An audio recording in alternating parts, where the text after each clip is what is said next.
예, 안녕하세요. 배어름 선교방송 진행을 맡고 있는 목사 김성광입니다. 오늘은 엽기서 14장 강의 시간입니다.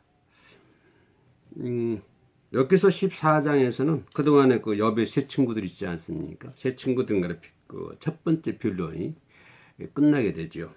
그래서 14장에서는 엽은 하나님에게 자신의 고통을 제거해달라 그렇게 탄원을 하면서 여러 가지 얘기를 합니다. 특별히 14장에서 욥은 그 인생 허무함, 인생 무상 얘기하셨을 거예요. 인생 무상에 대해서 얘기하고 있고 또 그 현세 종말이 죽음이지 않습니까? 그죠? 현세 종말인 죽음을 얘기하면서 자신의 인생관과 자신의 어떤 내세관을 피력하는 것을 볼 수가 있습니다. 우리를 또 한 번쯤 짚고 넘어갈 부분 아닙니까? 내 인생관과 나의 내세관 한번 생각해 본 적 있습니까? 아무튼 이 욥은 세 친구들과 그 첫 번째 빌론에서 자신을 엄청 정죄하지 않습니까? 위로자 찾아왔는데 위로하기는커녕 오히려 자신을 정죄하는 그런 모습을 우리가 볼 수가 있습니다. 참 안타까운 심정이었죠.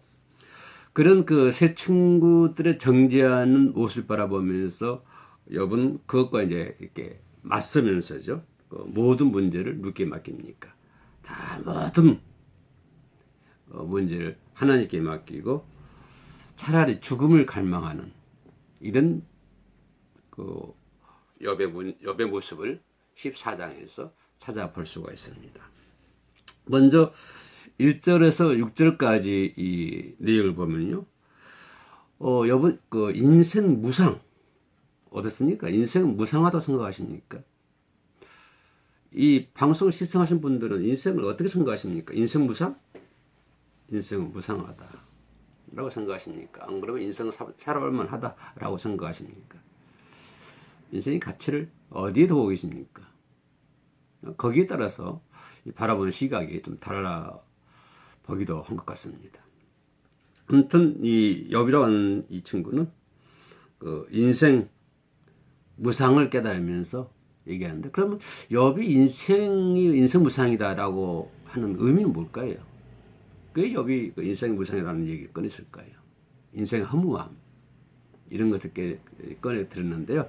욥이 이렇게 말하는 데는 그만 이유가 있었을 것입니다. 그 부분을 우리가 살짝 좀 짚고 넘어갈 부분 같은데요. 욥은 인생 무상을 얘기하면서 인생이 너무 짧다. 인간의 삶이라 현세의 삶이라는 것이 너무 짧다라고 보면 1절에서 14장 1절에서 말씀을 해주고 있어요. 이 말은 뭘까요? 이 땅에 그 인간의 영원한 안식처가 될 수 없다고 하는 것입니다.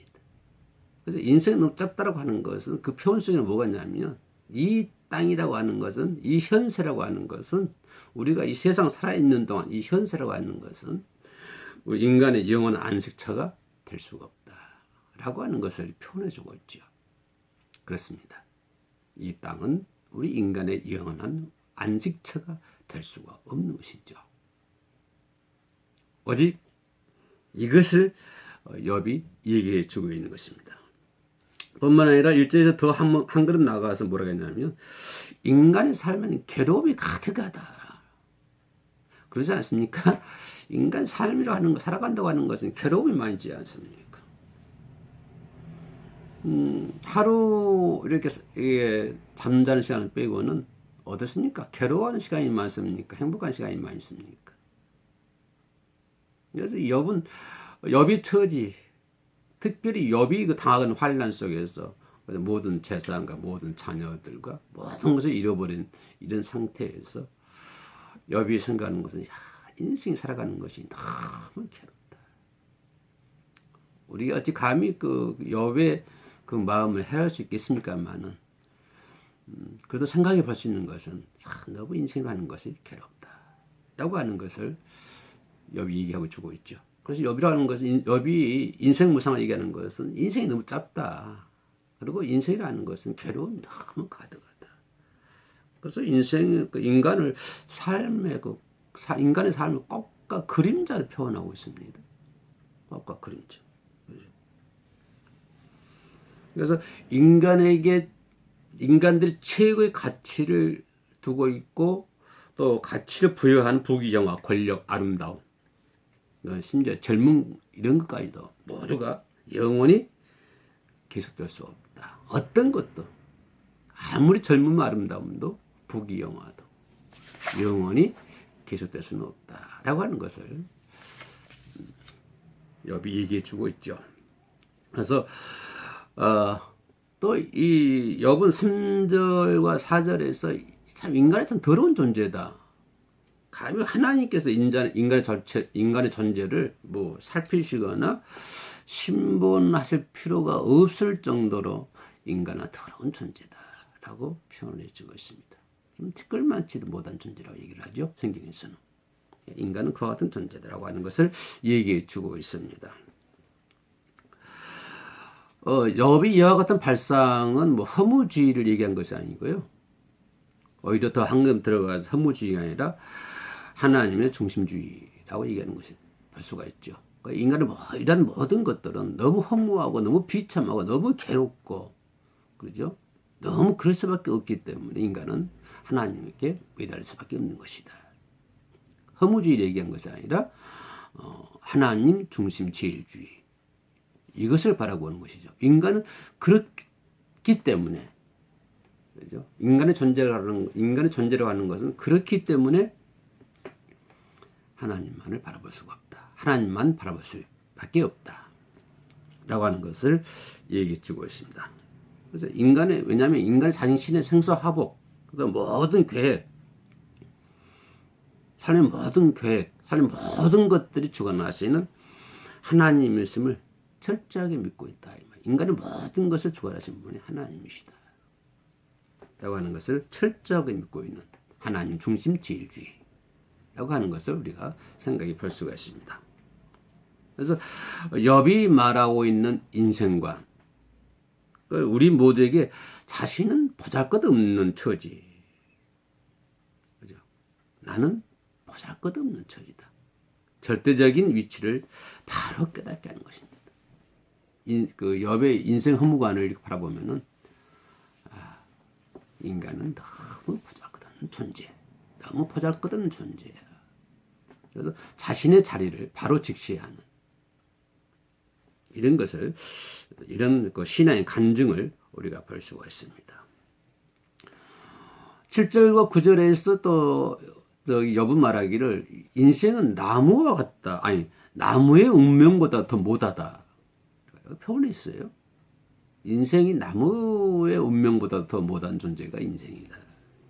참 가엽다. 가여운 것이 우리 인생이죠. 가여운 것이 인생이기 때문에 사람들은 그것을 보충하려고 갖가지 짓을 다 하지 않습니까? 마약을 쓰기도 하고 또 어떤 보이는 것으로 치장을 하려고 그러고 권력과 명예나 이렇게 물질을 이런 것들을 막 치장을 하려고 해요. 그런 것을 볼 수가 있습니다. 또 욥은 또 한 걸음 더 나가서 12절에서요. 인생을 이제 내세관 얘기하고 있는데 죽는 것을 잠으로 비유하고 있습니다. 잠이다. 죽는 것은 잠이다라고 비유를 했는데 무슨 의미일까요? 그 잠이라고 하는 것은 뭡니까? 낮에는 열심히 일하고 밤에 와서 인간의 휴식을 하지 않습니까? 휴식을 상징. 이것이 잠이지 않습니까? 그죠? 특별히 낮의 수고와 대조되는 것이 잠이고 또 잠이라고 하는 것은 뭘까요? 아침에 일어난다고 하는 것이 잠의 의미잖아요. 그죠? 내가 자고 있다. 그러면 아침에 다시 일어나야 된다라고 하는 것을 그런 것을 전제로 하고 있습니다. 따라서 성경에서는 특별히 잠이라고 하는 것을 부활과 연관시켜 있죠. 부활을 전제로 인간의 잠을 비유하고 있다. 잠을 자면 아침에 일어나듯이. 그렇죠. 그래서 잠이라는 것은 부활로, 죽음이라고 하는 것은 잠이다. 잠은 다시 일어난다. 죽음도 다시 일어난다. 죽음도 다시 부활한다. 부활을 상징하고 있습니다. 부활을 의미하고 있는 것이죠. 그래서 잠을 특별히 부활을 전제로 해서 죽음을 잠으로 비유하는 것을 우리는 성경에서 찾아볼 수가 있습니다. 뿐만 아니라 잠이라고 하는 것은 다른 또 의미도 많이 가지고 있지 않습니까? 뭐 내 신앙이 잠들었네, 잠이 들었네, 뭐 이런 신앙이 나태적인 것들, 그죠? 이렇게 볼 수도 있고, 또 영적인 무지, 영적인 것을 깨닫지 못한, 알지 못하는 것을 잠으로 비유해 볼 수도 있고요, 그죠? 또 영은 항폐하고 멸망했다, 멸망한다, 이런 것들 잠으로 우리가 생각해 볼 수가 있습니다. 여기서 14장 13절에서 15절까지는 욥이 죽기를 갈망을 합니다. 얼마나 힘들었으면 죽기를 갈망할까요? 그 심정을 또 우리가 봐야 될 것 같습니다. 그러면 죽기를 사모하는 까닭은 무엇일까요? 왜 죽기를 사모했을까요? 자, 욥은 여기서 뭐라고 얘기냐면요, 나의 이 가죽이 이것이 썩은 후에 내가 육체 밖에서 하나님을 보리라. 육체 밖에서 하나님을 보리라. 좀 난해한 구절 같기도 합니다. 그죠? 이것은 뭘 얘기하고 있어요? 아무튼 그 부활의 신앙을 의미라고 했습니다. 부활의 신앙. 욥의 내사고라는 것은 부활의 신앙이다. 부활의 신앙을 지니고 있다고 하는 것을 우리가 살펴볼 수가 있죠. 13절에서 욥은 이와 같이 얘기합니다. 주는 나를 음부에 감추소서라고 얘기를 합니다. 상당히 난해한 구절입니다. 주는 나를 음부에 감추소서 라고 하는 이 까닭은 무엇일까요? 주는 나를 음부에 감추소서. 그러니까 죽음 이후의 행복.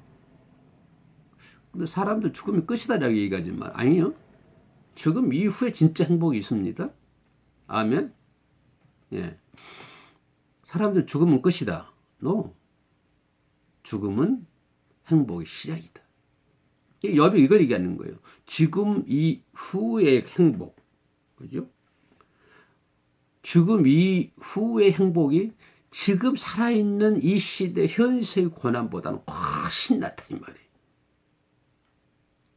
그죠? 현세의 고난보다는 훨씬 나은 것을 믿었기 때문에 지금 살아있는 고통보다 차라리 죽는 것이 현세의 고통보다 훨씬 낫기 때문에 차라리 죽는 것을 선택하는, 죽는 것을 사모하는 이런 욥의 모습을 볼 수가 있고요. 여기서 이제 음부라고 히브리어는 스월이라고 얘기를 하죠. 음부란 무엇일까요? 음부라고 뭐라 생각하십니까? 지옥이라고 생각하십니까? 스월이라고 하는 것인데요.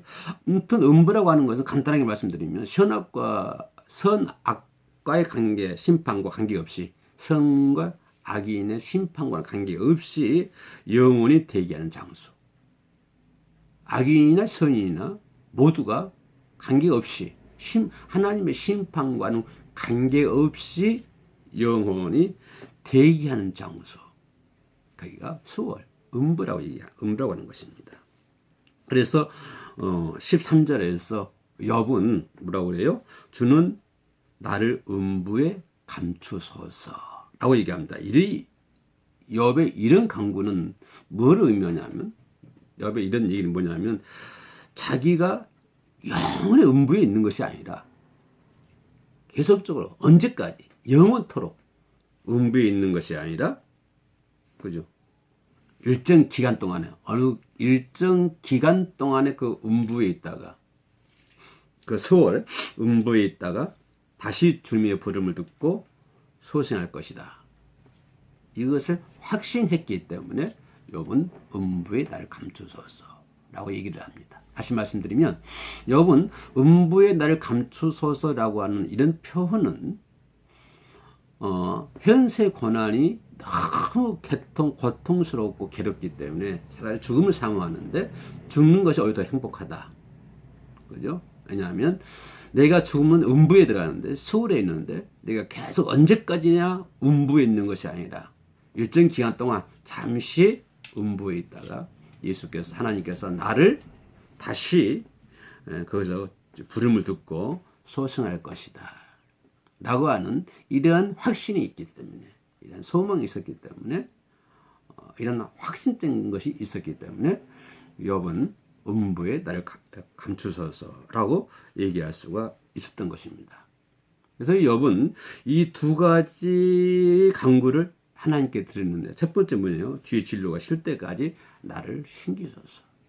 너무 괴롭다. 주의 진노가 실 때까지 나를 숨기소서. 나를 위하여 기한을 정하시고 기억하옵소서. 이 두 가지 간구를 욥이 하는 것을 볼 수가 있습니다. 죽음에 대해 번뇌하게 된 까닭은 그죠? 인간의 생명이 오직 하나님의 손에 달려 있음을 욥은 고백하고 있는 것이죠.